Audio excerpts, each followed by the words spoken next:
Hello बच्चों, आज की जो हमारी टॉपिक है वो है सॉल्यूशन।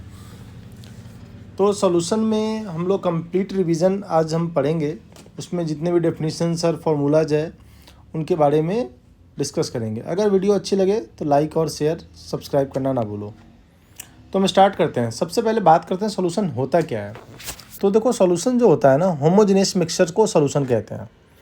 यानी कि जब इक्वल नेचर का टू सब्सटेंस को जब आपस में मिक्स करते हैं ना, तो होमोजेनियस सॉल्यूशंस बनता है। यानी कि सॉल्वेंट यहाँ पे लार्ज अमाउंट में होना चाहिए और सॉल्यूट होना चाहिए लेस अमाउंट में। ठीक है।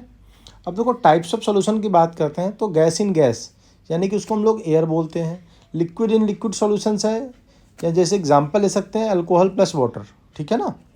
और सॉलिड इन लिक्विड यानी कि सॉल्ट प्लस वाटर। तो इतने टाइप्स के सॉल्यूशंस होते हैं। अब हम बात करते हैं, देखो कंसंट्रेशन टर्म की बात करते हैं। कंसंट्रेशन कैसे कैसे पता करते हैं। तो कंसंट्रेशन के लिए देखो बहुत सारे टर्म्स है। Percentage mass, percentage volume, molarity and mole fractions. ठीक है। परसेंटेज मास का मतलब क्या होता है, देखो mass of solute upon mass of solution into 100। ठीक है। इस तरीके से हम फॉर्मूला निकालते हैं। इसको हम वेट बाय वेट भी कहते हैं। वॉल्यूम परसेंटेज का फॉर्मूला क्या होता है, देखो यहाँ पे सॉल्यूट भी क्या होना चाहिए, मतलब मिलीलीटर में, और सॉल्यूशन भी मिलीलीटर में होना चाहिए। यानी कि volume of solute upon volume of solution into 100 होगा। इस तरीके से हम फॉर्मूला निकालेंगे। अब देखो मोलारिटी की बात करते हैं। तो मोलारिटी क्या होता है। मोलारिटी का मतलब होता है कि number of moles of solute present in 1 litre और 1000 millilitre of solutions. Okay.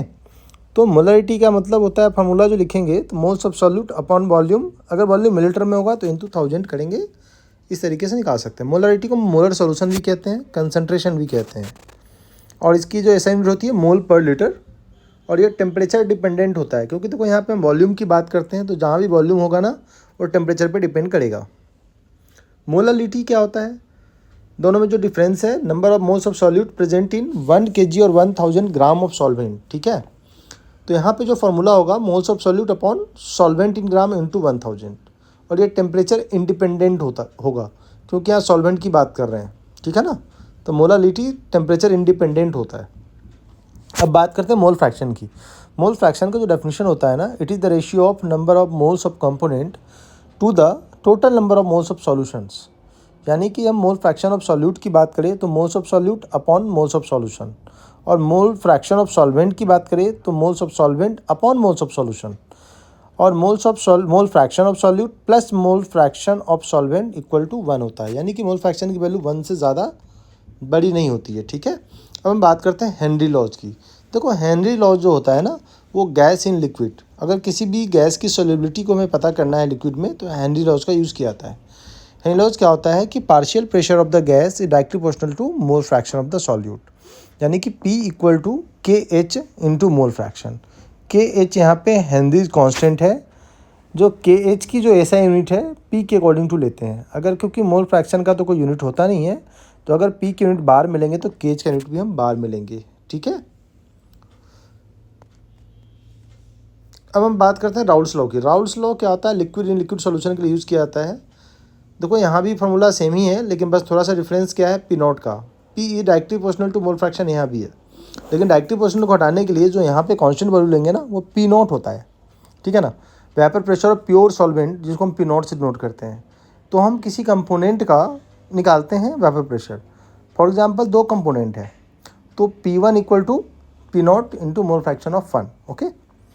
P2 second component का निकालेंगे, तो क्या हो जाएगा उसका, P2 naught into mole fraction of 2।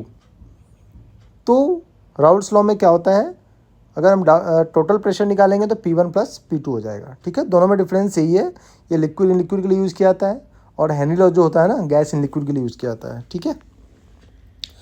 Ideal versus non ideal की बात करेंगे तो जो मैंने पिछली वीडियोज़ में डिस्कस किया था, उसके लिए आप मेरी जो पुरानी वीडियोज़ है उसको आप देख सकते हो।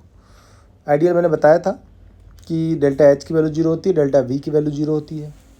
ठीक है ना। नॉन आइडियल डेविएशंस तो पिछली वीडियोज़ में है, उसको आप देख सकते हो। अब हम बात करते हैं कोलिगेटिव प्रॉपर्टी की। कोलिगेटिव प्रॉपर्टी क्या होता है, हमें 4 कोलिगेटिव प्रॉपर्टी के बारे में पढ़ना है। कोलिगेटिव प्रॉपर्टी का मतलब होता है कि properties which depends upon amounts of solid particles, यानी कि नंबर ऑफ पार्टिकल्स पे डिपेंड करेगा। जितना नंबर ऑफ पार्टिकल्स बढ़ाएंगे, कोलिगेटिव प्रॉपर्टी भी घटती बढ़ती रहती है। ठीक है। तो there are 4 colligative property. First, relative lowering in vapour pressure, elevation in boiling point, depression in freezing point and osmotic pressure.